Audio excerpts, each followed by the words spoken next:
One idea of something you can do with Google Slides to make it more interactive is to create a table of contents that has hyperlinks to the different places in your slides or to outside resources.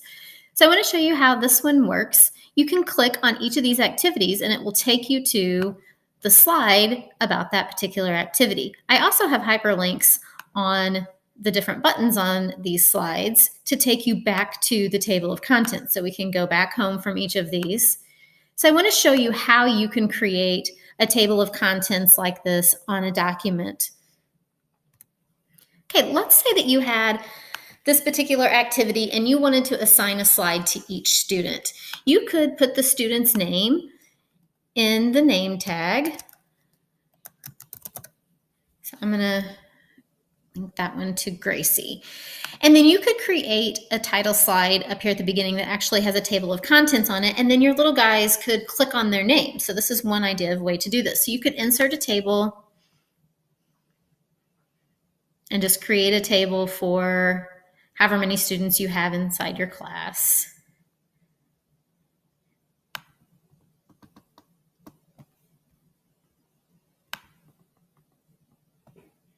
And you could type Gracie's name into here. Before I do that, I think I will change my font to make it something a little bit more fun. My color and my size. And then I'm going to center it.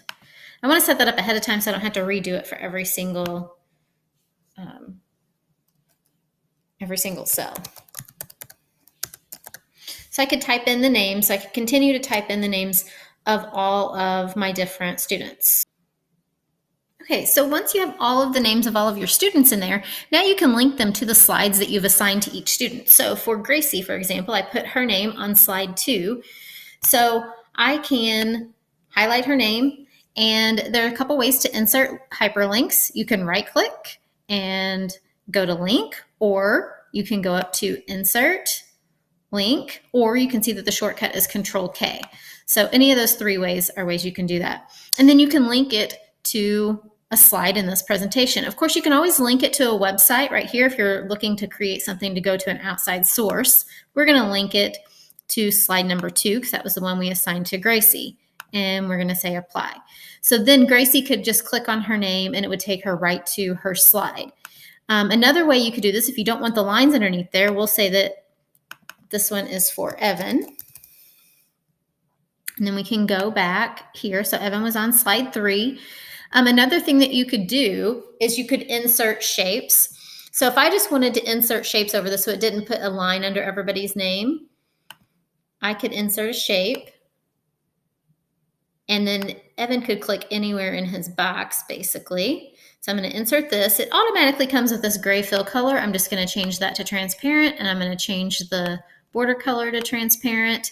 Now I'm going to Control-K to do my link, and I'm going to link that one to slide 3 and click apply. That way Evan can click directly on his name anywhere in this box, and it will take him to slide 3.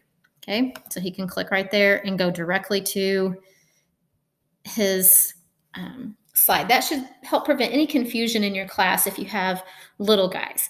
You could also use the same exact concept if you're creating a hyperdoc for a particular unit and you wanted the different days or the different weeks activities to be hyperlinked to a particular slide.